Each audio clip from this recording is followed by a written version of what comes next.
And I feel like I'm beating a dead horse here, but it seems like every week this becomes a little bit more crystallized in my mind, and that I think that at least it explains partially, doesn't even begin to touch on what happens, but it kind of explains the context, acceleration, convergence, and logistics and understanding.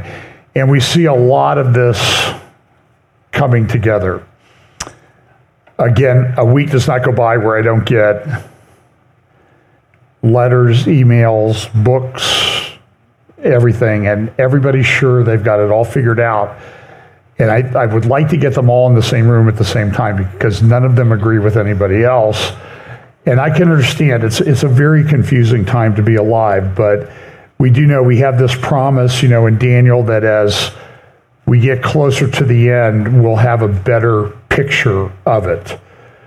And I do think that the early part of Daniel, where it says, men will go to and fro, and knowledge will increase. I think that, I think there's kind of a surface meaning to that you're going to see a lot of data, knowledge, information, and that type of thing. And there's been a tremendous increase in that. And they say that world data doubles now like every 8 or 12 hours. It's incredible. So you see, you drive out here by the Intel plant. I saw a video of somebody, I need to go out there. There's giant construction cranes all over the place out there in New Albany as they're getting ready to build what they say is the first phase will be the largest chip plant in the world. And it appears that they're on track. It's going to take years to build it, and then the server farms and all this stuff and data centers everywhere you look, not just around here, but all over the country and all over the world. And so that's sort of the surface meaning, I think, that Daniel 12 is referring to, but I also think it means that as people go back and forth through the book of Scripture, they'll have an understanding of the Scriptures as we get closer to the end. So let's look at what's going on. Let's see.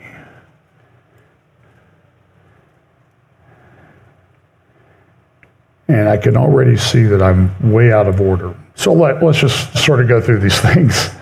So this is an interesting article from the Times of London last week.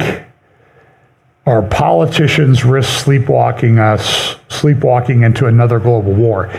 It's kind of interesting. I was listening to a podcast this morning, and the person was talking about the fact that at the time of the Second World War, they call it the Guns of August. There were things that were going on, and nobody really recognized that the world was really on the brink of war. And then the Archduke Ferdinand of the Austro-Hungarian Empire was assassinated in Sarajevo, and pretty soon all of Europe was engulfed in a war, and eventually it was the First World War. And then we had the Second World War, and now we seem to be on the brink of the Third World War, and everybody's wondering, when is it going to start? And then the question, I think you'll see from this clip I have in a little bit, that we just don't really know everything there's just so much going on. So let's look at the Middle East a little bit. Let me see what I'll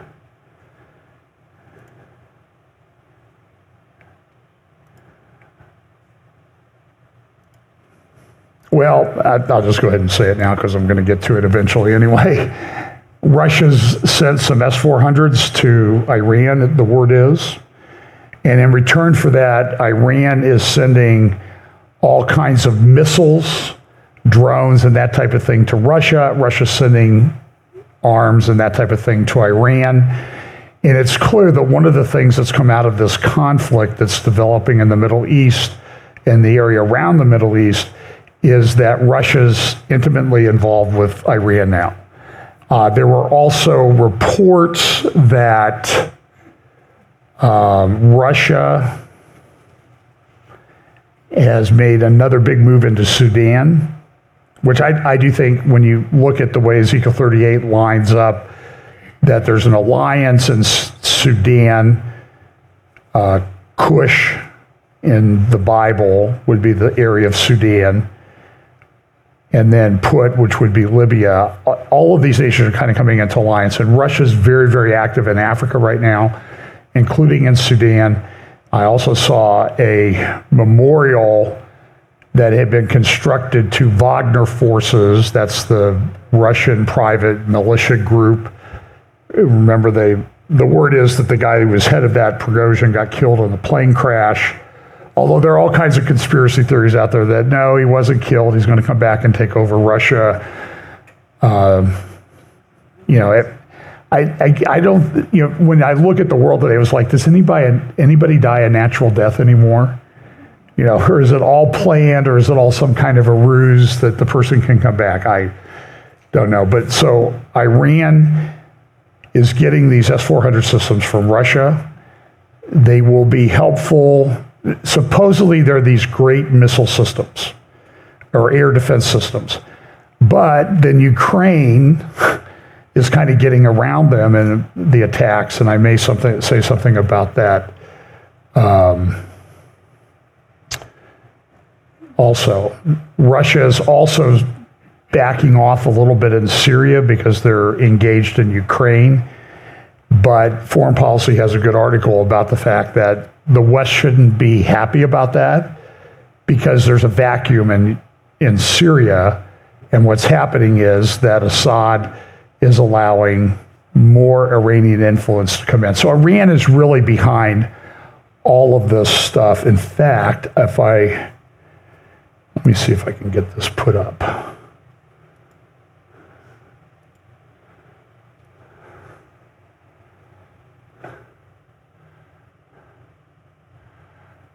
So you might want to go to this website. This is the Washington Institute for Near East Policy, washingtoninstitute.org. And they just put up this, you see this timeline along the bottom here. It's a timeline of all of the Iranian attacks around the world. And I was listening to somebody interviewed on a podcast, which I also would recommend that you follow.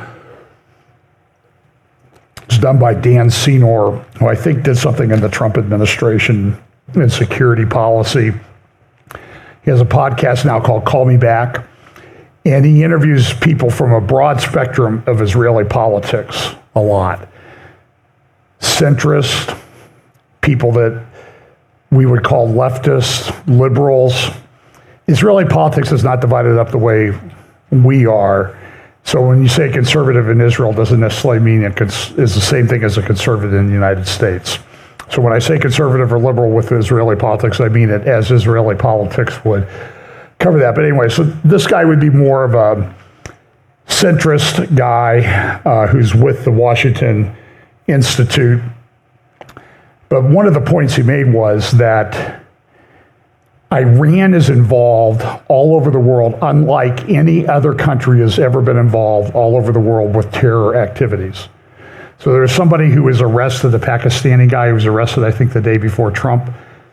Somebody attempted to assassinate Trump, and he supposedly had Iranian ties. And I kind of believe that because Iran is involved in everything, everywhere.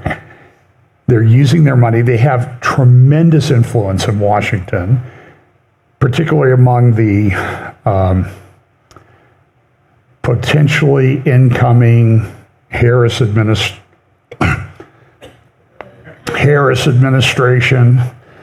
Pardon me if I choke a bit when I say that. Listen, I'm watching this. This is a real possibility. There's a propaganda war going on unlike anything you've ever seen. And so they're taking this rather unspectacular person and they're turning her into a combination of Joan of Arc and the Virgin Mary. And it's unlike anything that I've ever seen. And right now, if you believe the polls, it appears that it's being effective. So with regard to this, though, the WashingtonInstitute.org, you can find this timeline, And if you look at the bottom right-hand corner of this, you can see that, so the lines are the different Iranian terror attacks around the world. And what do you see happening here since 2021 in the lower right-hand corner? There's a lot of them. They're happening all over the place. They're happening very quickly. Again, it's part of this acceleration convergence that I've been talking about for a lot of years. So now let me get that off the screen. This is very hard to do. There it is. By the way, while I have that up there, if you want to follow technology and what's going on in the world of technology and globalists and technocracy and that type of thing, one of the blogs that I recommend that you follow is called The Sociable. Tim Hinchcliffe is the person behind that.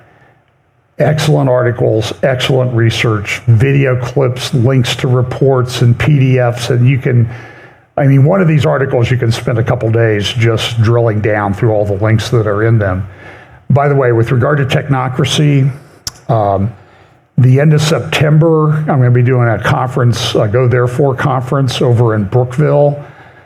I know Patrick Wood is one of the speakers. I'm not thinking of who the other speakers are. I'll be posting information about that on my social media. But Patrick Wood, who's I consider to be one of the most important, if not the most important experts on technocracy and how this thing is going to be one of the speakers at that conference. That'll be on the last Saturday in September. I think it's the 28th, 29th or 29th. The last Saturday in September. And then the next day, Sunday morning, he will be here, 28th, okay. And then on the 29th, he will be here at Fellowship Bible Chapel. So we'll have extra access to him. So go there for the 28th, and then Patrick here at FBC on the 29th. But anyway, so just look at one of the headlines here, and I have another thing about this near the end. Globalists outline world government pathway, 75% population reduction, Global Truth Commission, Earth System Currency, revised UN Charter.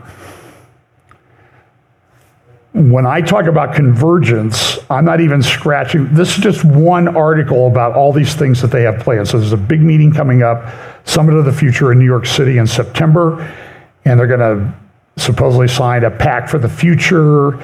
And all these people are working on it, and they've been working on it for years. You can go back and see some of the things that they talked about back in, I don't know if there's a link to it here. See, there's this guy talking about we need a new world order.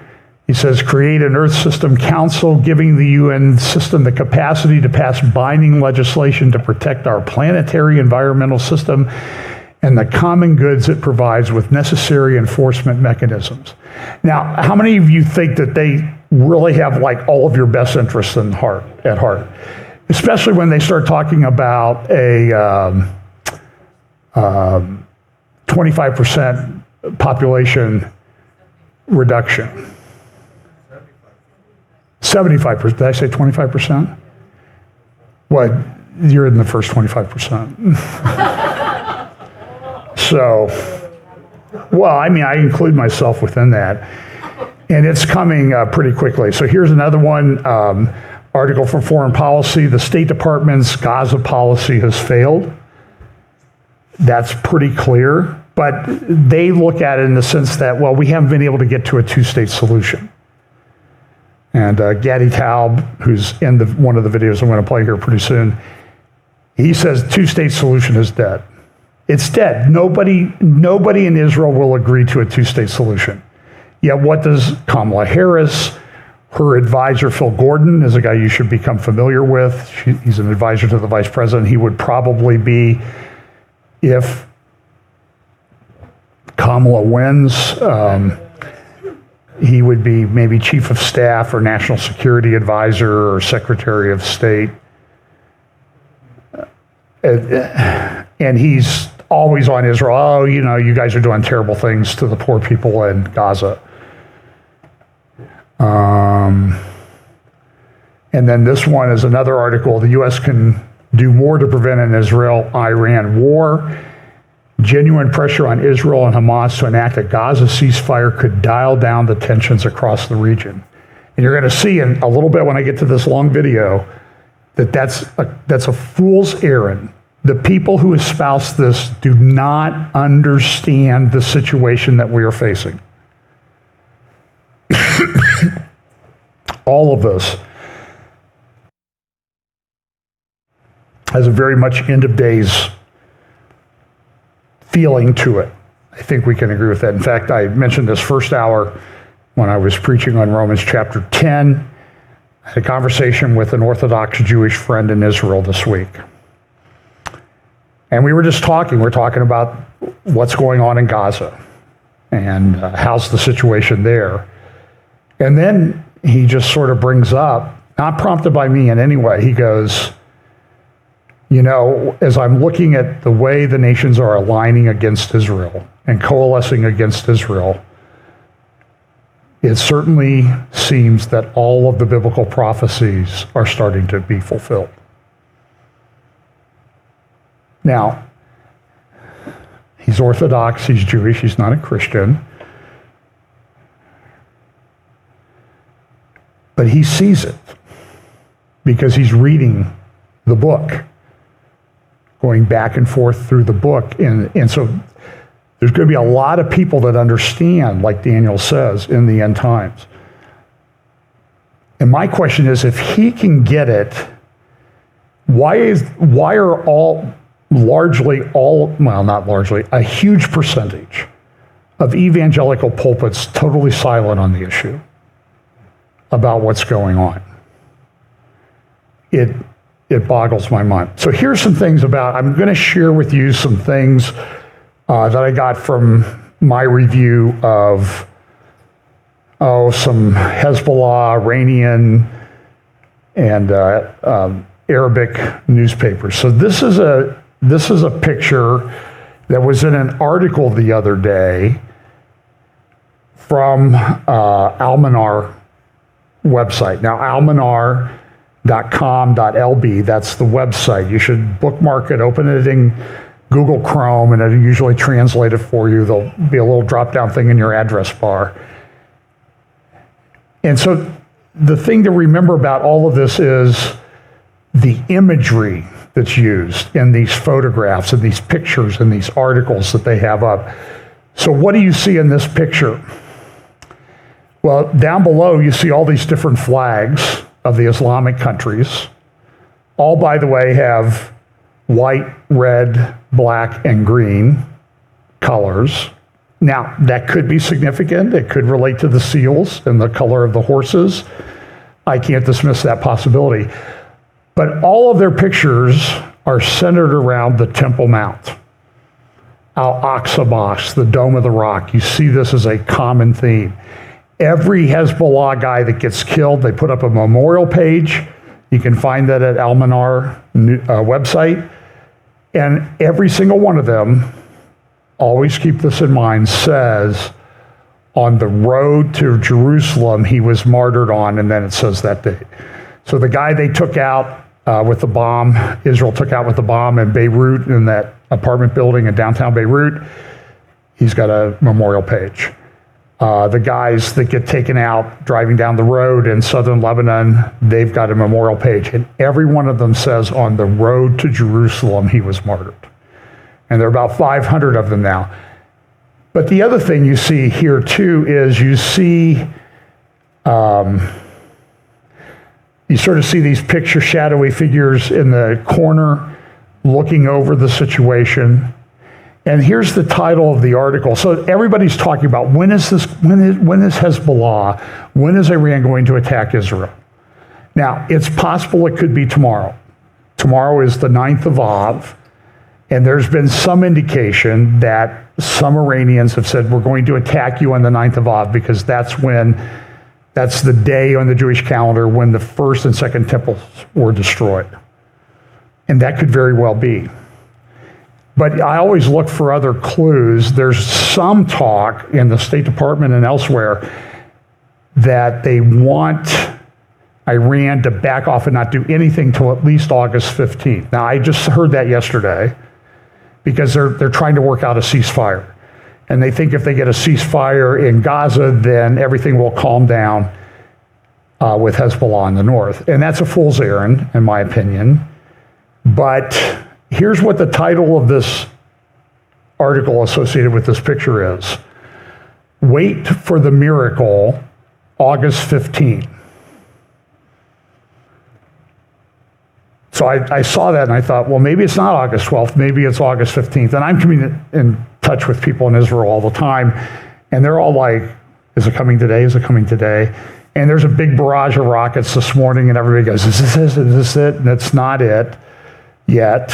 And it may be happening as I'm standing here talking. I don't know. It seems to be close, but maybe not so close.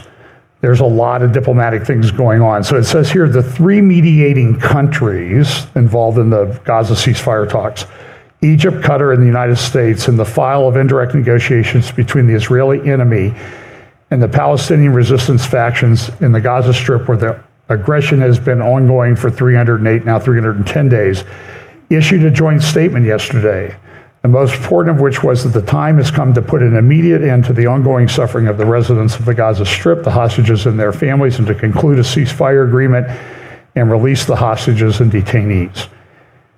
Now, what happens if that doesn't happen? This article from Turkish media, tent city to host fleeing Israeli settlers as Hezbollah vows vengeance. They are building tent cities down in the Negev to host Israeli citizens who might have to flee from Tel Aviv and other places because of rocket and missile attacks. And look, Hezbollah looks at it and says, look, turnabout is fair play. You had everybody evacuate their homes in Gaza, now we're going to do it to you. And remember the poster that I referred to you back in February that was in Iran with missiles in Hebrew. It said, are you ready for 2 million displaced people in the north? Now there's about 9 million people in Israel, 8 or 9 million people in Israel. And they want to get everybody out of the north. Haifa, Nahariya, the Galilee and everything. They've already got 80,000 people or so evacuated from border towns, 45 border towns and villages along the Israeli border, because people just can't live like that. And the question is, what will it take for them to go back? So if they move Hezbollah 6 miles back away from the border and they still have 150,000 rockets and missiles, do you think those people are going to go back to their homes? And the economy is cratering, and Hezbollah knows this, and they're touting it all the time. So here's the head of the Iranian Revolutionary Guard offering his condolences to Sinwar, who's now been named the political leader of Hamas. In addition, the blood of the martyr Hania will lead to the humiliation and demise of this criminal entity. Then this picture was in the other day. You see the arrow going down, and it says, to the Tel Aviv Stock Exchange, entity economy weaker than a spider's web. Now, Hania was taken to Qatar.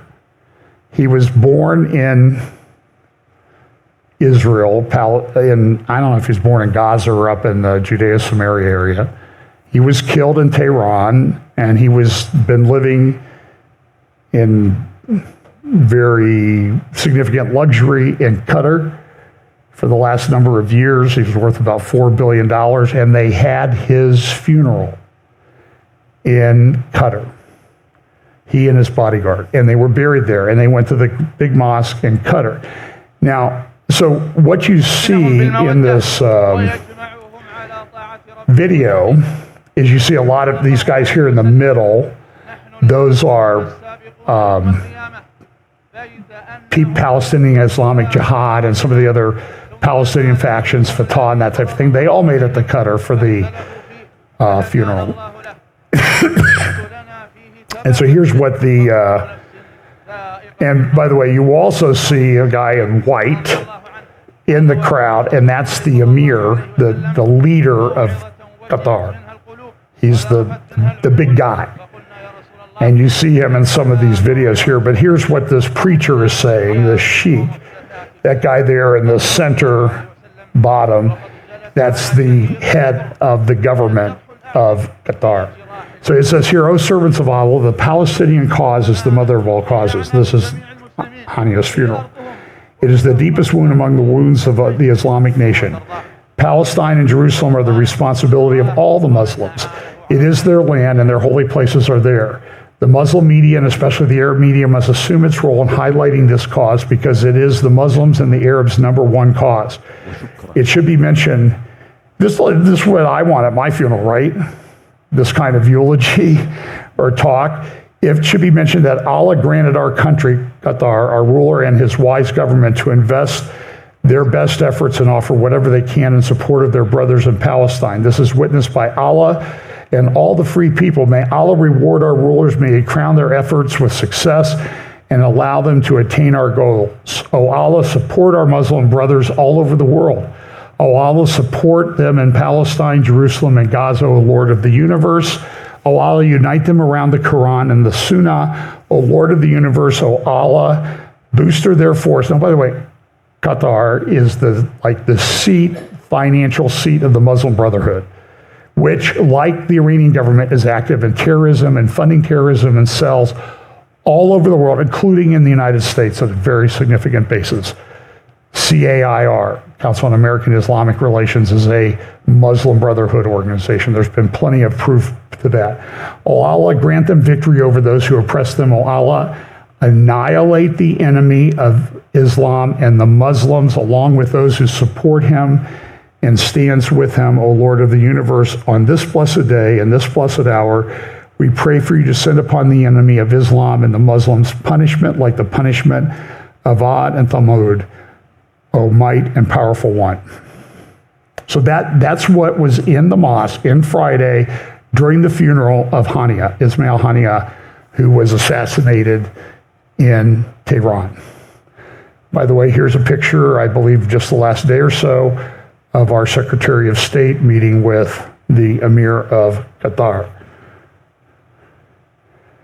Here's Hania in Sinwar in one of those moments when Hania always lived above ground. By the way, somewhere there's a barber who's looking to fill up his time in Qatar. As you can see, Sinwar doesn't have quite the same care, but now Sinwar is the political head of Hamas, and this was like shoving their fist in the face of the world. Everybody thought it was going to be somebody else, somebody more moderate. There are no moderates. Everybody needs to get over this fantasy. And so he's come out with, this is from the National and the United Arab Emirates, which actually might be in a moderate Muslim country, one of the few. And it says, he has uncompromising demands. Israel withdraw from Gaza. I mean, they're getting literally smashed, and he's acting like they've won. And in some respects, they have because of the propaganda. So here he is. He's an extremely wanted man. This article on the left of the Israel Hayom newspaper says this: the new Hamas, more Iranian and more militant. The new top leadership shows the continued integration of the Sunni organization into the Shiite axis. So we all want to run around and say, oh, well, there's Iran is Shia and Hamas is Shia, Sunni, and they don't really listen, they unite because they hate Israel, they hate Jews, they want to annihilate them, and anybody who stands in front of that is the same to them. You're the enemy. You heard what the guy said in the sermon in a mosque at Hania's funeral. So all these guys that have kind of risen in leadership, they were at Hania's funeral in Qatar. And we have a base in Qatar. That's where the U.S. will probably help defend Israel. This article was also in Israel on Friday. Assessment, the chances of a deal are increasing. I'll just read you a little bit what this article says. At the political level, they are convinced that there is an unprecedented momentum for the deal and that Sinwar is expected to give in to Israeli pressures. Also on the issue of the Philadelphia access, that's the border right along Egypt, the Philadelphia corridor. And what about the decision of Iran and Hezbollah waiting for Trump? And so they say what they really would like to do is to kind of get through the U.S. elections in November, kind of calm things down, and then Trump will come in and handle it. If Trump gets elected. But even if Trump gets elected in November, he's not coming in until the end of January. That gives the Biden administration or the O'Harris administration time to do what they want. PM sent me this picture, which I thought was kind of interesting. This was the Washington Examiner cover, Saving Democracy. You know, the people they got rid of Biden, and Kamala Harris, who's never anybody's never voted for her for a delegate, is now appears to be the Democratic nominee. I think, when's the Chicago convention coming up? Next week? So we'll see. I mean, I don't put anything past them. James O'Keefe is doing some great work looking at a thing called Act Blue. It's a fundraising arm of the Democratic Party. And they've raised millions, tens of millions of dollars. I mean, Kamala Harris raised $300 million in less than a week. Unprecedented. Who is sitting in this money? And then, so what happened was O'Keefe got the names of the people that were on the donor list on Act Blue. Have I mentioned this before? I don't remember. He went and interviewed them. Hey, it says here you gave $60,000 to the Democratic Party. I'm on Social Security, the person says. I don't have that kind of money. Oh, well, is this your name? Yeah. Is this your address? Is this your Social Security number? Yeah.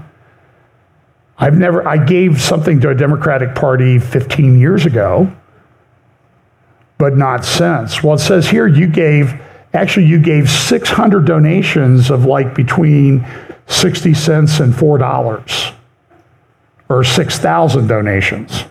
Did you give 60? No, I don't know what you're talking about. What you're seeing is this massive money laundering going on. And I've contended for a long time that a lot of those financial settlements from back after the 2008 financial crisis were laundered through left-wing NGOs into the control of the Democratic Party. Billions and billions and billions of dollars. And by the way, prove me wrong. I think it's clear that there's a lot of money funding whatever's going on and opposing Trump or anybody else. So there's this, and this was the picture that Pam sent me. So I give her credit for making her the guest prophecy updater this week. I thought that's very astute as to what some people think is going on. And I have to say I agree with this. And look, this was supposedly in Las Vegas yesterday. Now, when you see these pictures, I'd like to see the wide angle shot of the whole arena because I'm skeptical, but I will say she is drawing big crowds. And I don't understand it. And she could have got it someone who appeared to be a moderate, but she went for a radical left-winger for a vice presidential candidate. And maybe it was because it'll make her look better.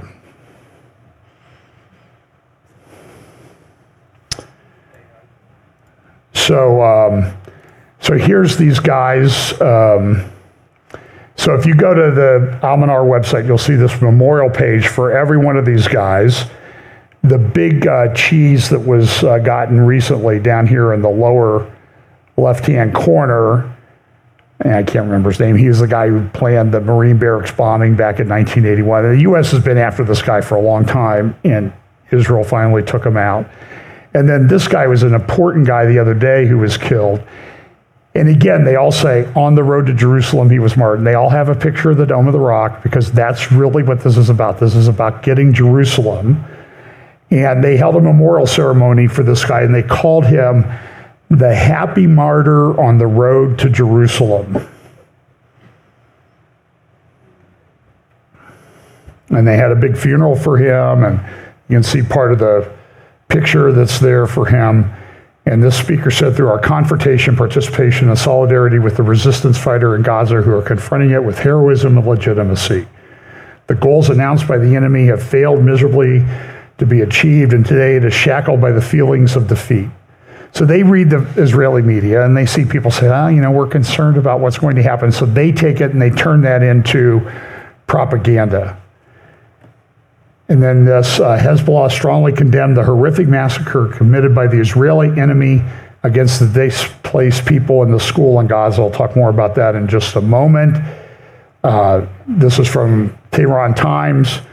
The Iranian officials united on retaliation against Israel. Retaliatory action for the Hania killing, independent from Gaza truce talks, says the Iranian UN mission.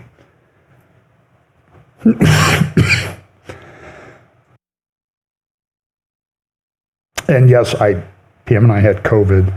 There's a lingering cough with this. The guy that won the 100 meters finished third in the 200 meters because he got COVID.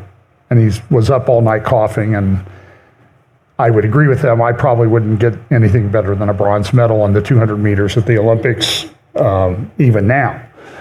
But so there was this bombing of a school, quote school. It was a Hamas command center.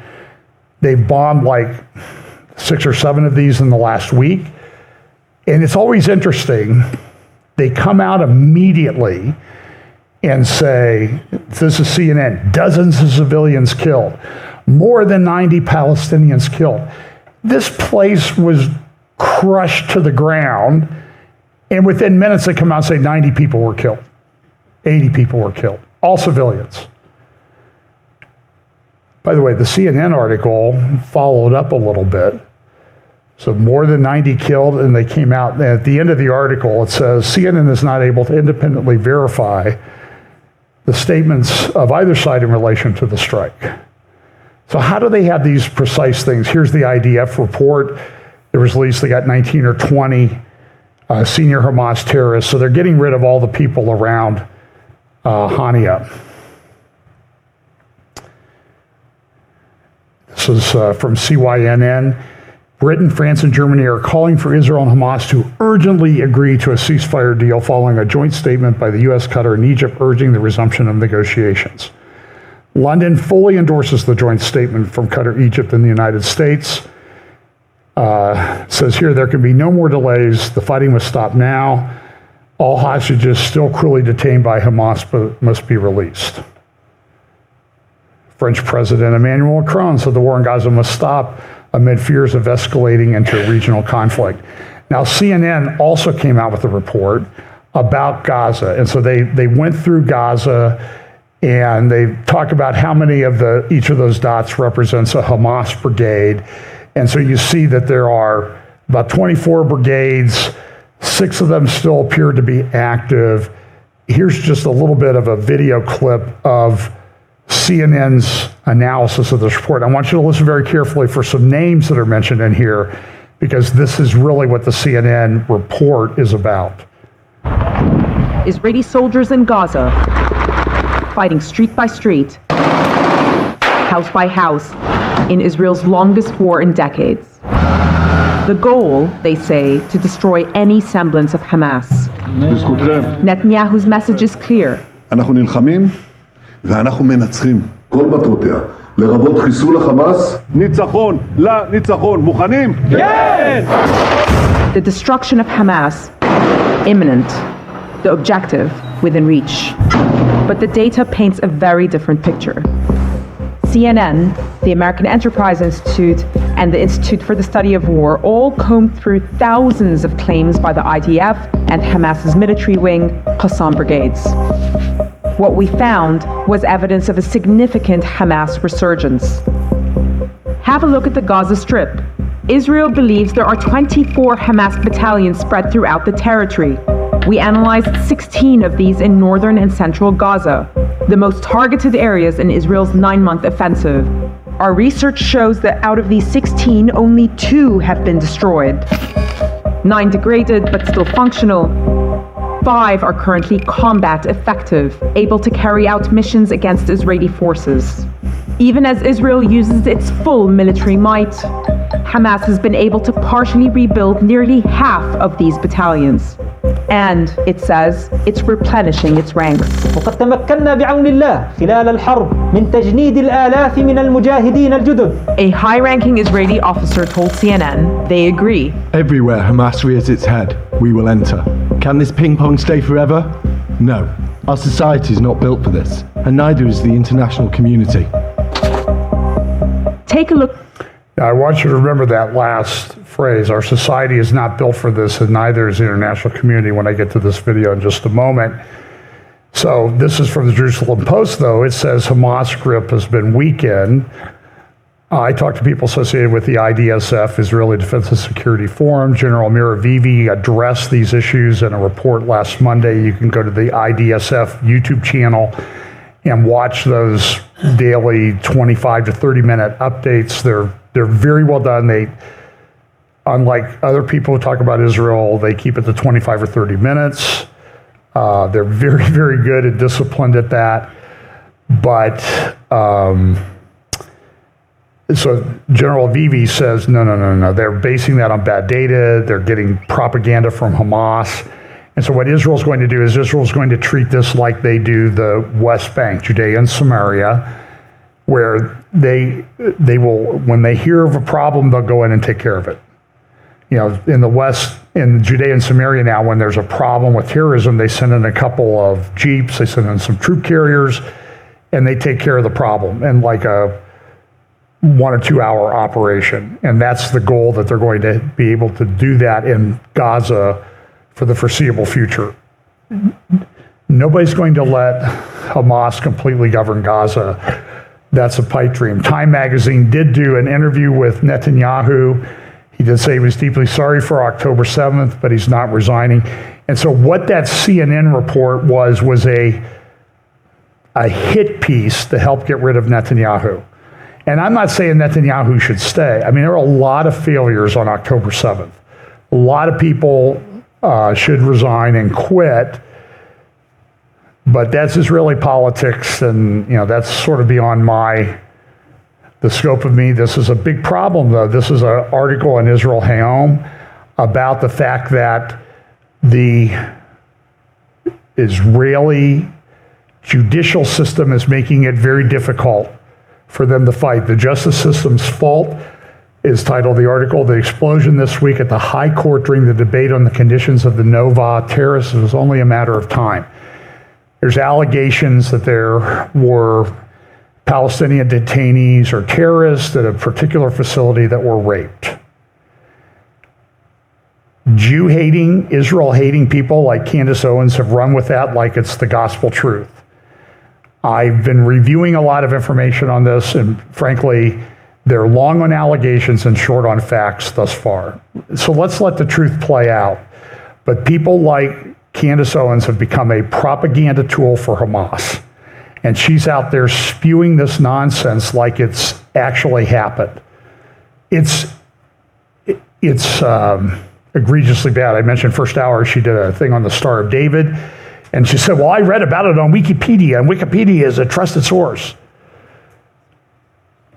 And listen, whoever fired her from the Daily Wire should get, congratulations for getting rid of somebody who does such shoddy research, or research that's driven by the person's biases. This article in the New York Times yesterday, months of simmering conflict scar the Israel-Lebanon border.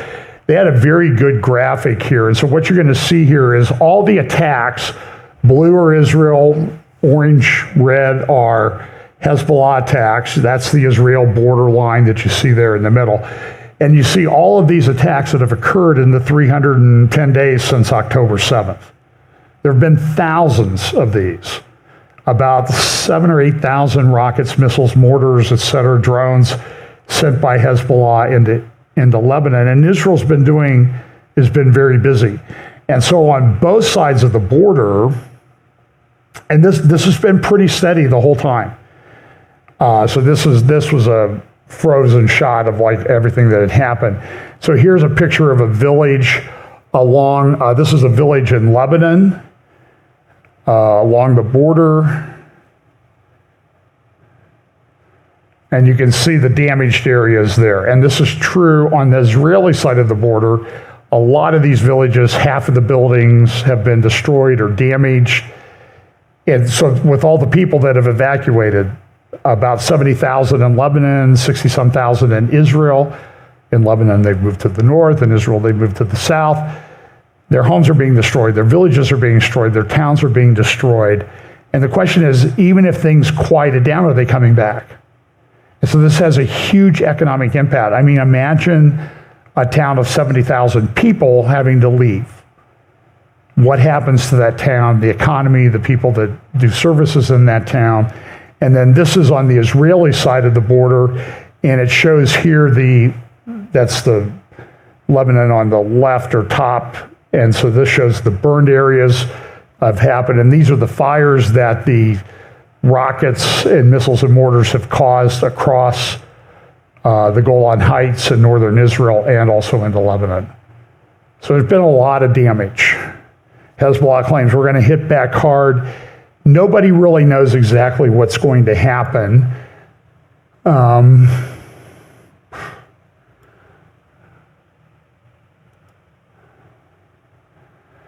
Lebanon minister came out and said this: in a war with Israel, we would struggle to deliver aid. This is a front page piece in the Cayenne International. Zionists told to hide as big retaliation looms. This was a couple days ago in an Iranian newspaper. They're getting cruise missiles from Russia. They claim they have a hypersonic missile. It's hard to know exactly what's propaganda and what's not. And Iran says, we'll honor a Hamas-backed deal, but we're still going to hit Israel.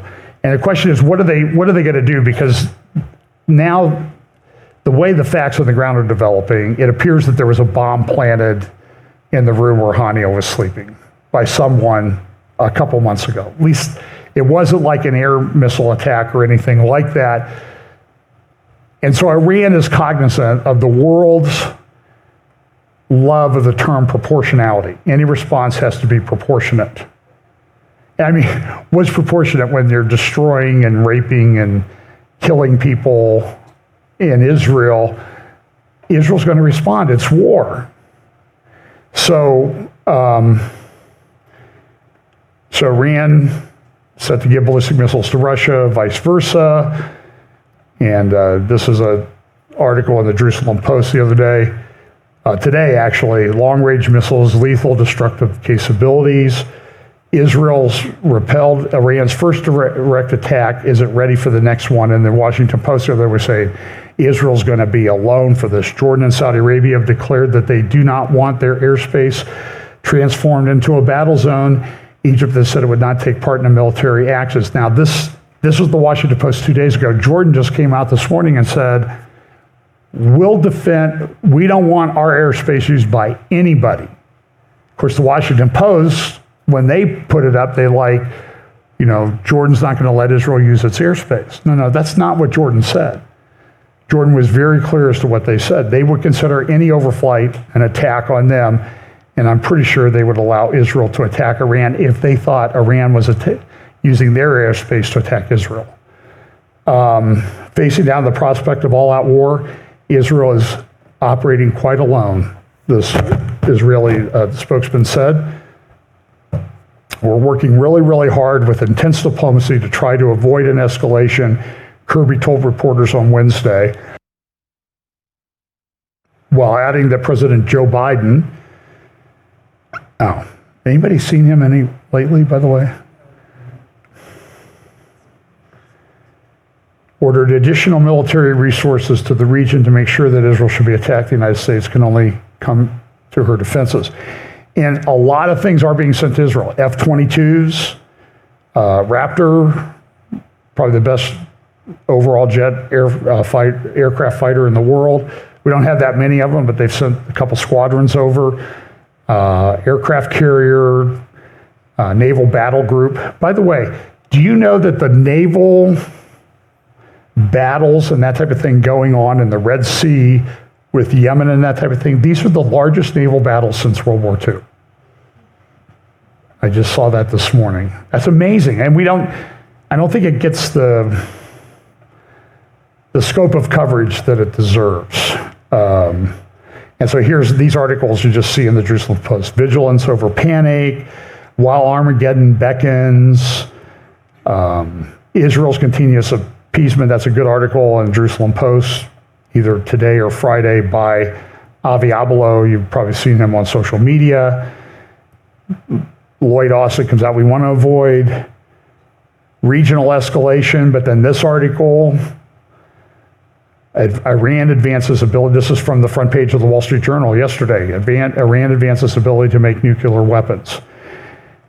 So I want to play a couple of video clips. The first is Richard Goldberg on Mark Levin a week ago talking about Iran. Rich Goldberg, former senior official, National Security Council under President Trump, Foundation of Defense of Democracy, senior advisor. Richard Goldberg,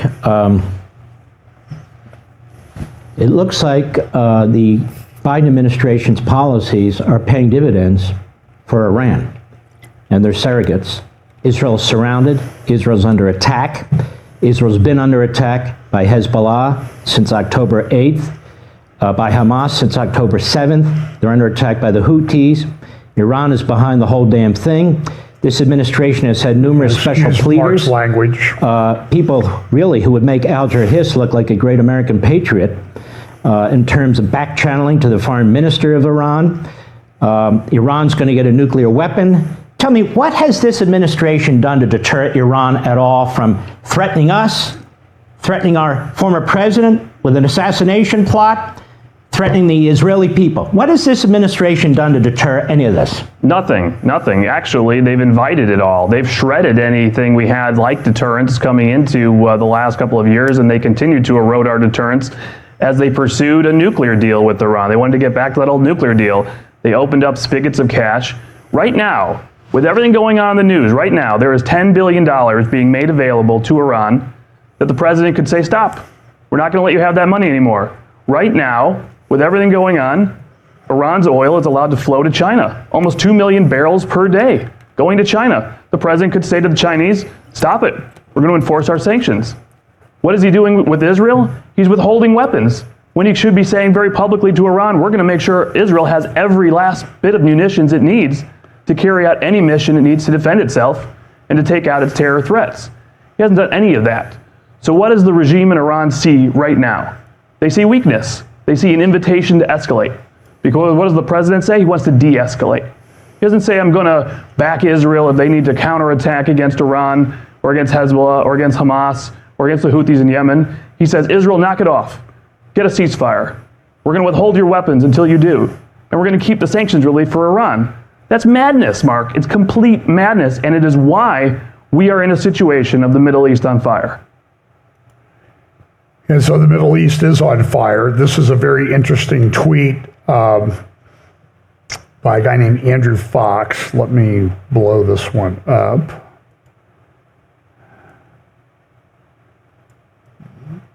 Today, Hamas social media line to take is the first photo.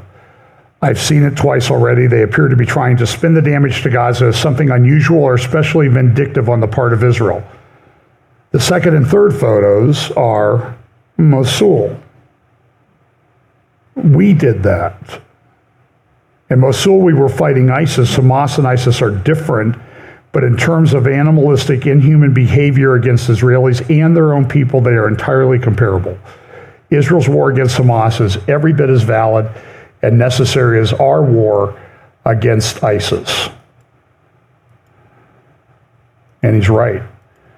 So, and then Haviv Rediger, who is an excellent commentator, sort of a centrist, I think, in Israel, says this in response: "This is wisdom. War is actually hell, unspeakable hell, and Hamas hungers for it and built Gaza for it for 17 years. The vast tunnel system under Gaza cities is the biggest thing Palestinians have ever built. Hamas bent Gaza's entire economy to its construction, and the tunnel's sole purpose is to force this level of destruction if an enemy ever comes for Hamas. This is why no civilian has been allowed to step foot in any tunnel in 10 months of war." And he's right.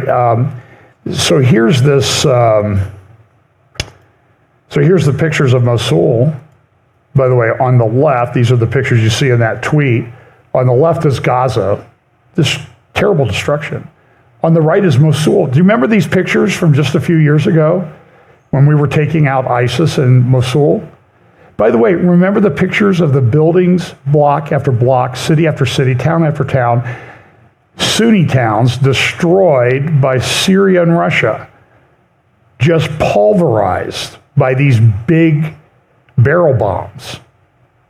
And did you see any protests at Columbia University about that? Did you see any of that anywhere? And so there's no difference between Hamas and ISIS. They're the same. By the way, here's another picture of Mosul. And it had to be done because they were embedded within that population. So now here's the video I want you to see. I'm going to play about 15 minutes. I tried to break this down, but I thought, no, these guys really, this is that good that I think you need to listen to it. By the way, in the show notes is a link to the full video. This is Gadi Taub and Professor Dan Shalport, I think is his name, from Haifa University. And the professor is very well spoken, and everything he says has impeccable logic and truth to it. There's other videos linked down there, some Caroline Glick interviews and stuff that I don't really have time to get to today. So Gadi Taub and a professor from Haifa University, I really think this is an important video. We are honored to have Professor Dan Shiftan with us. Professor Shiftan, hello. Good morning. You are the head of the International Program for Studies of National Security in the University of Haifa. And we've discussed this war in Hebrew, and the bottom line of what you said is that this is a turning point in history, not just in Israeli history, but in history in general. So why don't we start with explaining that? Well, what we're facing now is the first full-scale new kind of war where the barbarians managed to take the war out of the battlefield, because on the one hand, you have enough technologies that used to be available only to superpowers, and now it's available in the supermarket, like rockets, guiding systems, ballistic missiles, things that you don't need a superpower to produce, a technology that is available to practically everybody, so they can hit our civilian population, the major centers of Israeli civilian population, from within their civilian population. I mean, first of all, it's not their people that have to fight. It's a simple technology that you can send, and once you've sent it, you don't even need to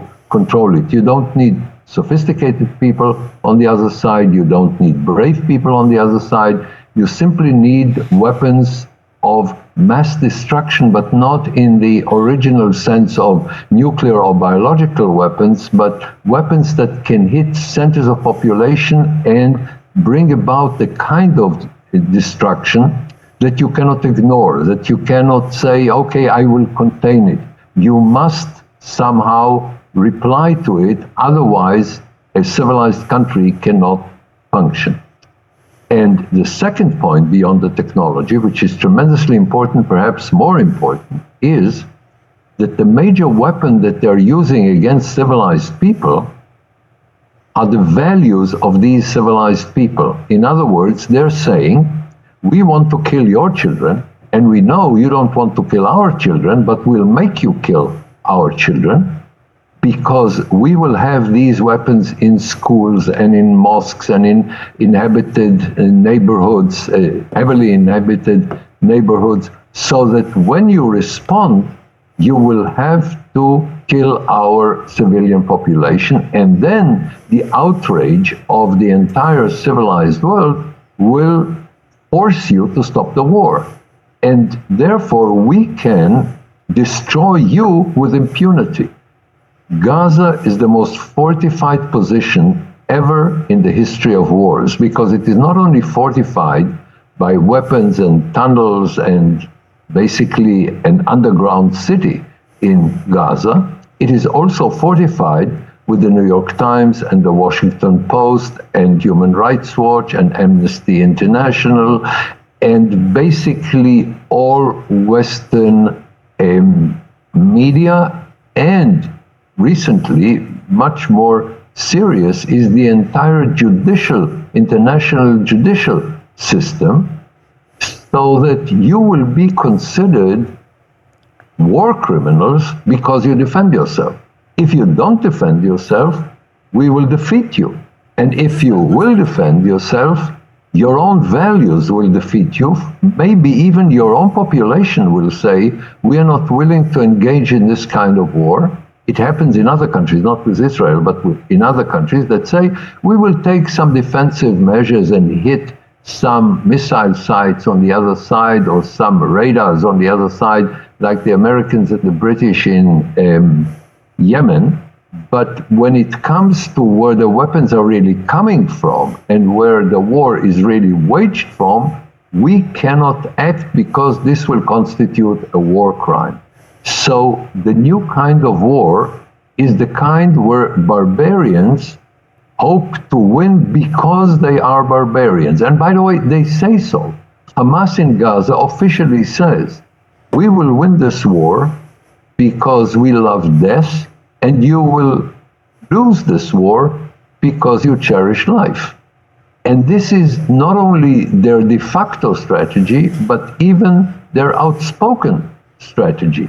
They will defeat liberalism, pluralism, democracy by being more and more barbarian. And by the way, to a very large extent, it works, because here come the Palestinians and behave in a barbaric way. By the way, not just Hamas, with the support, with the overwhelming support of the population in Gaza, and even in the beginning of the war, much higher support in the West Bank, measured by Palestinian pollsters. So they are saying, we the Palestinian people have used against you the weapons that give us satisfaction, decapitating babies, raping women, and taking hostages. And the result is that the whole world gets up in the morning, and on the Western democratic pluralistic side, they say, now it's very urgent to have an independent Palestinian state, and now it's very urgent to see to it that Palestinians have humanitarian assistance. So it works. The motivation to refrain from war is basically annulled. And what Israel needs to do, and it's extremely difficult, is on the one hand, maintain our values, but on the other hand, cause so much pain on the other side that they will not perpetuate this war every day. They may perpetuate it for centuries, in the sense that they never give up, and they haven't given up for a century with their aim of destroying the Jewish state. But for a while, for a long while, we've had eruptions of hostilities, only rarely, and Israel could use the time between the eruptions in order to fulfill its constructive role, to build a better economy, a more diverse culture, a more developed economic system,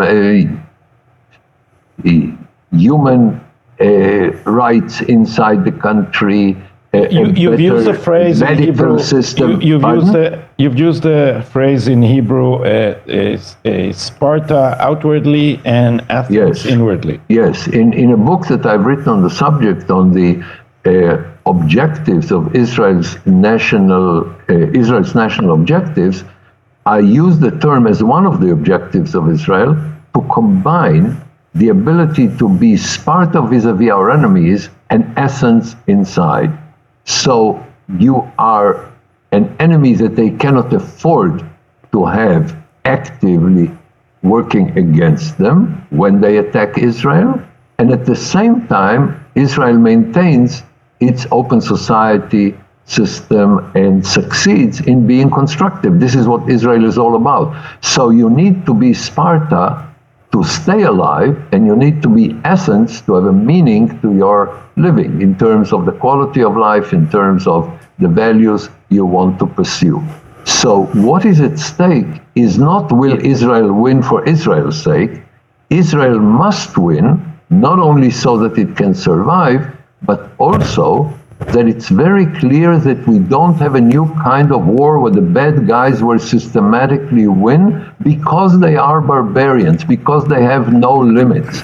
Now, they very often win inside their country. For instance, the Assad regime won the civil war because there is no limits to the barbarity of Syria. They were willing to kill about 600,000 of their own people with the assistance of Russia, by the way. And this barbarism works for them because Assad is still in power. You have the barbarism of the Basij in Iran. And one of the major reasons this regime remains in power is the unlimited barbarism of this regime. So it works inside the countries that pursue this barbaric policy.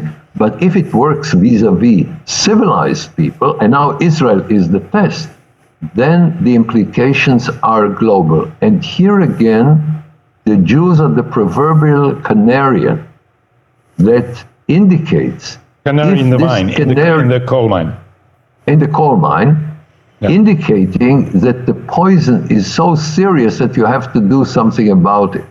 And Israel will do something about it and is doing something about it in spite of the opposition, not only of the barbaric side of the international community, but also the opposition of media in most Western countries, a very large number of governments in on the democratic side of the world, and the judicial system, of course, the international system that is totally prostituted by the fact that the majority in the United Nations and other international organizations, it is ruled by the majority, and the majority are authoritarian, totalitarian, or barbaric countries. So the product cannot be anything but the anti-Semitism of the Secretary General of the United Nations. And every international organization is prostituted by the fact that it is dominated by the majority of countries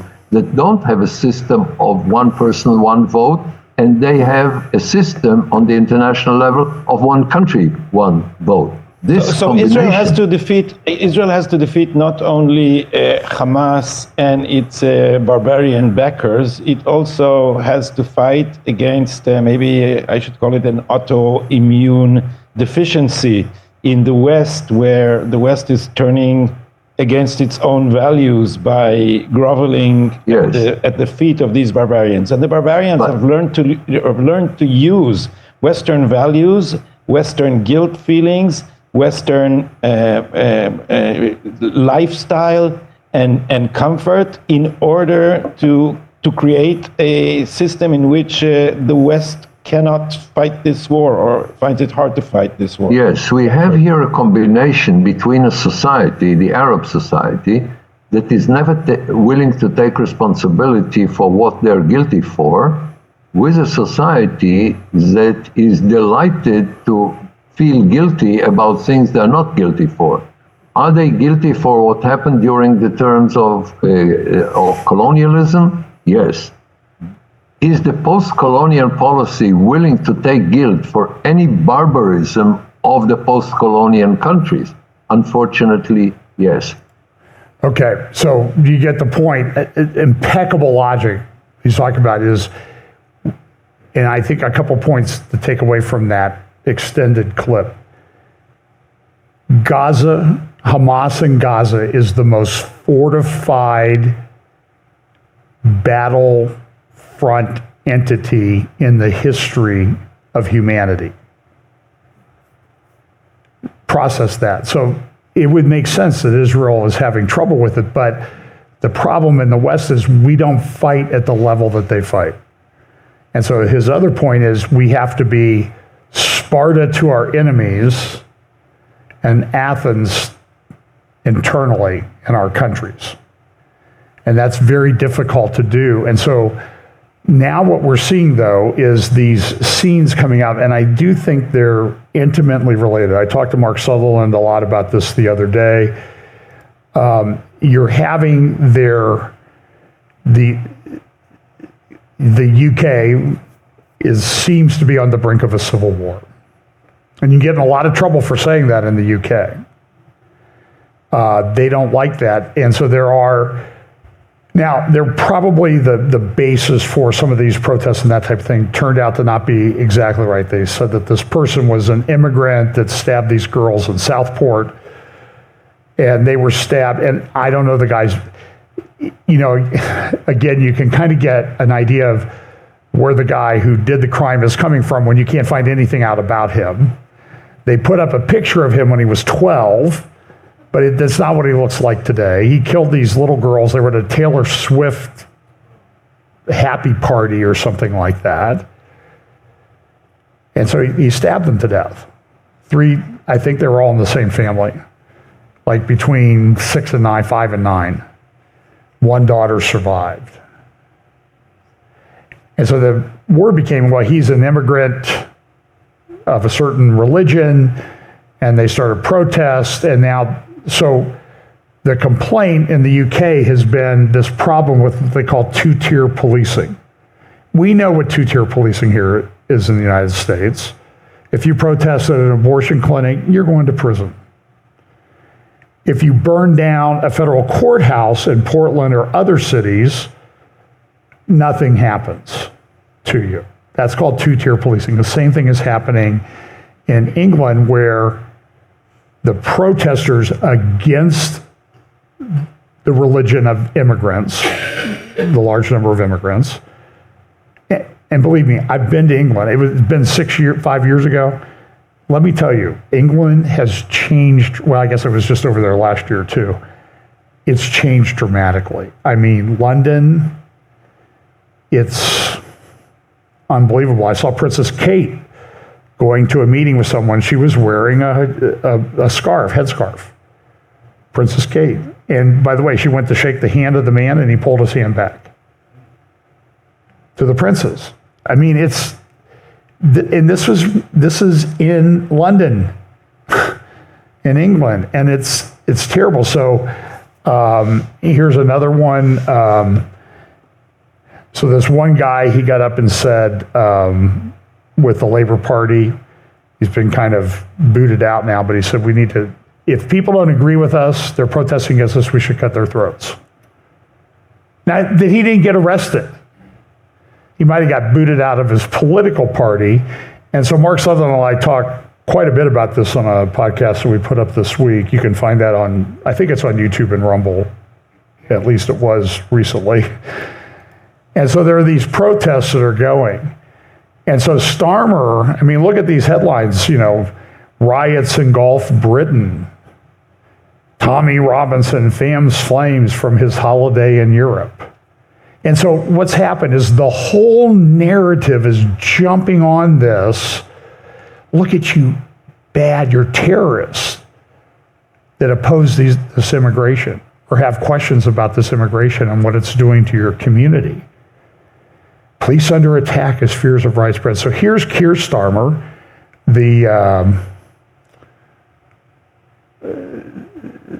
Kamala Harris would be way, way worse than this, but this is what Keir Starmer had to say when these things started last week. And let me be clear.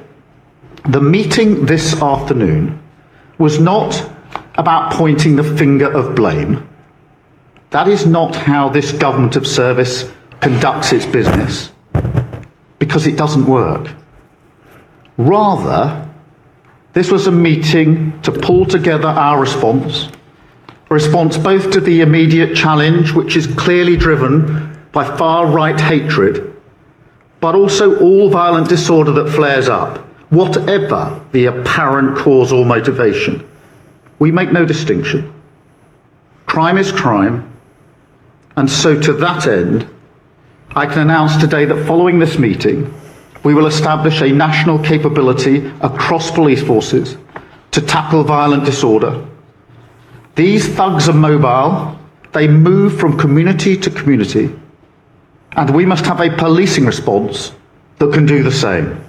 Shared intelligence, wider deployment of facial recognition technology, and preventative action, criminal behaviour orders to restrict their movements before they can even board a train, in just the same way that we do with football hooligans. And let me also say to large social media companies and those who run them, violent disorder clearly whipped up online, that is also a crime. It's happening on your premises, and the law must be upheld everywhere. That is the single most important duty of government. Service rests on security, and we will take all necessary action to keep our streets safe.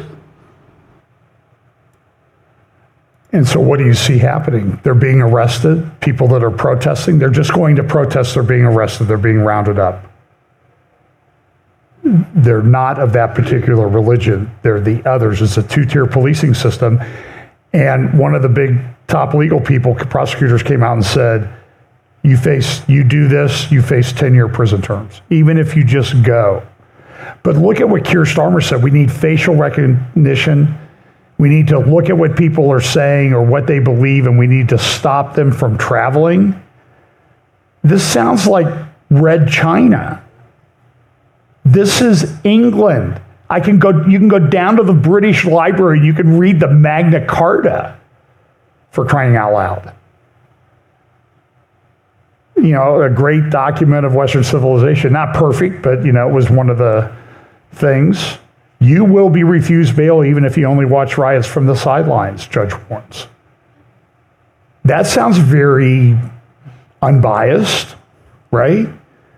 And this is happening in the UK. And by the way, these riots have happened over the last week. You want to talk about speedy trials? These people have already been convicted and sentenced to years in prison in the last week. I don't think we understand the gravity of the situation of what's going on. And it's worse. Here is one of the London Metro police guys, what he had to say at a news conference. Listen to this. We will throw the full force of the law at people. And whether you're in this country committing crimes on the streets or committing crimes from further afield online, we will come after you. Talk to me about that, because we have seen some high-profile figures whipping up the hatred. You talked about it in there with the officers, in fact, about this being added to by online commentary. I mean, I'm even thinking of the likes of Elon Musk getting involved. What are you considering when it comes to Elon Musk. dealing with people who are whipping media up this kind of behaviour from behind a keyboard, maybe in a different country? Being a keyboard warrior does not make you safe from the law. You can be guilty of offences of incitement, of stirring up racial hatred. There are numerous terrorist offences regarding the sort of publishing of material. All of those offences are in play if people are provoking hatred and violence on the streets, and we will come after those individuals just as we will physically confront on the streets the thugs and the yobs who are causing the problems for communities. Now, let me interpret this. Bill, you're a lawyer, you know what he's saying. What he's saying is, I don't care if you're in America, if you say something that we find to violate our law to incite hatred, we are going to charge you here, and we're going to come to America, and we're going to extradite you to the UK for trial. Now, the question is, if that happens in a Kamala Harris administration, do you think that she would step in and say, you can't extradite our people for that? I'm telling you, this is a very big issue of what's coming. Not what's coming, what's here. You heard that this guy's a Metro Police guy. There are people sitting in prison for 3, 4, 5 years right now from just what happened this past week. There's nowhere. Now, by the way, the guy who stabbed the girls, he's, going through pre-trial proceedings and everything. He just got picked up and charged the other day. But he's 17, so we had to be careful with him. I'm just telling you, this is a huge issue. Here's Douglas Murray, a clip of, I don't remember where he said this. This is from the Hoover Institution. I believe very strongly today that people in America, Europe, Britain, the rest of the West, are going to have to get serious very fast.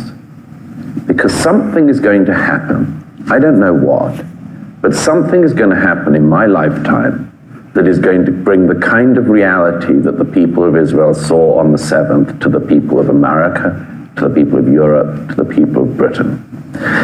And we should prepare for that, and we should prepare a generation for that.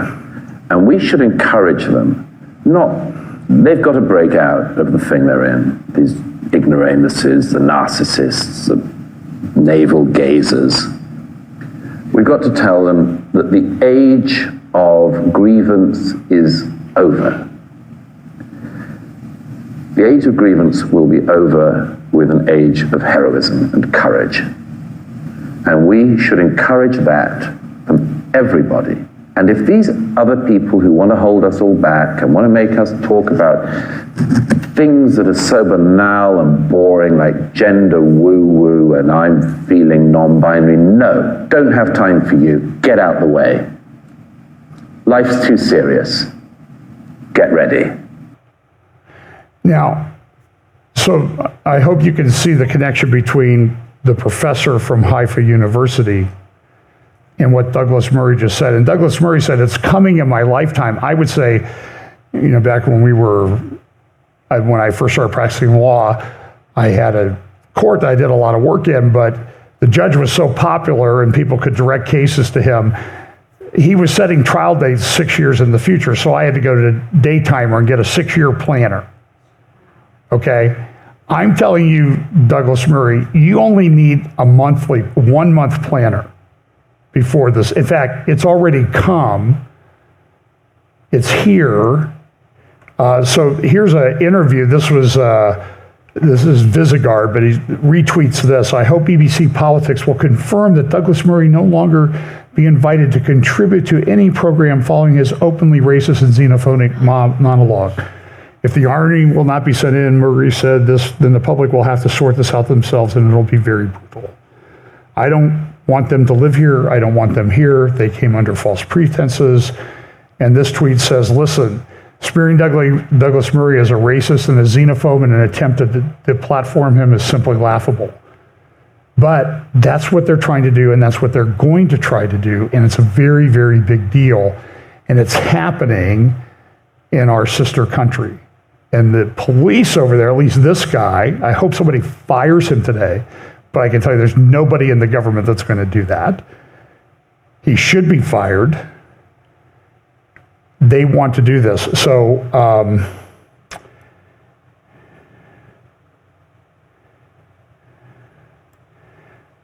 a couple things you need to know about. So, now I'm skipping over a whole bunch of stuff. But this is an editorial this morning in the New York Times. Bird flu shows that U.S. learned all the wrong lessons from Charlie Vector 019er. We're coming up on an election. Do we remember what happened 4 years ago? And remember before that election, there was a thing called Event 201 that talked about how to respond to misinformation and that sort of thing. And guess what's coming up in Washington, D.C. in early October? The Bird Flu Summit, where they're going to talk about all of that. Shortly before that, there is the Summit of the Future that's taking place in New York. I want to refer you to this blog, the Pharos Chronicles. There's a link in the show notes to this. You need to bookmark it, read it again, follow links, just like the sociable one I put up at the beginning. The ultimate goal of the Pact for the Future, a planetary technocracy to manage global crises on behalf of a global corporatocracy. And in conjunction with, I'm telling you, the stuff that they've been publishing in the last month is just mind-boggling. Here's one, a world call to action put up by the Club of Rome and the Council for the Human Future. Look at what they say in this document. Now, they're presenting at this Summit for the Future in New York in a month. Okay? There's a growing world scientific consensus that the human civilization is in deep trouble with, they complain about us and the Bible prophecy community being apocalyptic. Listen to this. A scientific consensus that human civilization is in deep trouble and faces likely collapse in the mid to latter 21st century. Under certain scenarios, runaway heating, global nuclear war, all human life could be extinguished. Scientific leaders warn with increasing urgency about the risk of a polycrisis, the simultaneous impact of 10 catastrophic threats together. This is who was talking about polycrisis last year? World Economic Forum. So we see all the same themes coming about. Extinction and ecocide, resource depletion, global poisoning, hothouse Earth, a fresh nuclear arms race with dangerous new weapons and killer robots, food insecurity, overpopulation, new pandemic diseases arriving out of ruined environments and or science labs, uncontrolled technologies like AI, biotech, nanotech, and universal surveillance, and misinformation and mass delusion, paralyzing society's ability to save itself. And you see all this stuff being implemented already, like in the UK. And I'm sure that it's already being implemented here. These risks ultimately are intimately connected. They cannot be addressed one by one. They must all be solved together. No government on earth has yet has a policy to address all 10 mega risks. There is no world plan to save humanity on a habitable Earth. And this is another site they link to, the Planetary Press, the Earth System Treaty. We need a necessary framework to repair our planet. And also this Jacob Nordengard has another interview up called The Coming Planetary Emergency and Its Consequences. There's a link to this in the show notes. And I think also the video interview that he did just this past week. And they're going to say there's a planetary emergency. We have to shut everything down. Happening in September, happening in October, ahead of what we're planning in November. I don't know what's going to happen, okay? I'm just saying it seems like everything's in place. And by the way, I heard a presentation on Simone Gold and some others did a presentation on the bird flu. And she said, listen, it's never been proven to be transmissible from human to human. Never ever seen anywhere. Humans have caught it. 100 maybe or so have died from it. Pretty bad when you get it's like 40% death rate or something like that. Now they're doing gain of function to see if it can be mutated, saying we're four points of permutation away from it being transmissible. And if it's an RNA virus, just like Charlie Vector. But they did say, look, the treatment, same thing. Get all the treatments that we recommended for Charlie Vector. That's how you should treat it. So they're out ahead of it this time. So I give them credit for that. By the way, this week, early in the week, big dive in the stock markets, and now they've kind of recovered, but it's going to be very volatile for a good while. And then there's one other thing that Ukraine is making inroads into Russia. They're invading it. For example, this is the blue area of Russian territory that Ukraine has invaded and taken over. Now, I don't know. Look, Ukraine doesn't have the manpower, I don't think. But the thing is, they're being effective.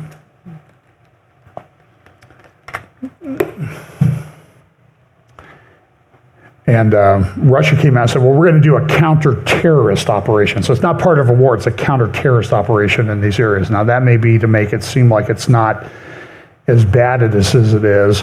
But what they've found as they're looking through this is an Israeli guy who analyzed it, Amit Lidor, and he says, listen, Ukraine's using technology, off-the-shelf technology, just like the professor was talking about. And here's a picture from an article from his series of tweets down there. This is a Ukrainian guy with drones. And they're using these very effectively. Do you think they have a few drones that they've been able to put together? So this is a big deal. And then the Wall Street Journal yesterday had a big article, Tech Bros Prepare for War. And talking about how technology is driving it down, just like the professor said. So that's a very important interview. I think you should listen to it again. And I have a bunch more stuff. I'll try to do a midweek update this week if I have time. But understand, we live at a very volatile time. That's the truth. You need to deal with that. You need to prepare mentally, and I think you need to prepare physically, because I don't know what the near term is going to bring. I'm not a prophet, but I can only tell you what I see happening. And I only shared with you the good news this week. No, I mean, there's a lot of stuff I could talk about that's even more troubling, but I think that's enough to ruin your lunch. So anyway, appreciate it. Again, I have a conference in California, tipofthespear.com or .org, September, first full weekend in September. Then go there for the end of September, and I'll be back in California the first weekend after the election for a conference that Tom Hughes is putting on, Hope for Our Times, titled, doing the positive thing. It's called the End of the World Conference. So anyway, appreciate your prayers for that. So let's pray and let's go. Lord, thank you so much for giving us the scriptures, the prophetic scriptures that really do, as my friend said, seem to be coming true right now. Lord, just pray that you'll help us to navigate this time, be wise, give us opportunities to share the gospel, and help us to know that this is the way you said things would be, and that we should live and use those times to propagate the gospel of Jesus Christ. Bless us this week. In Jesus' name, amen.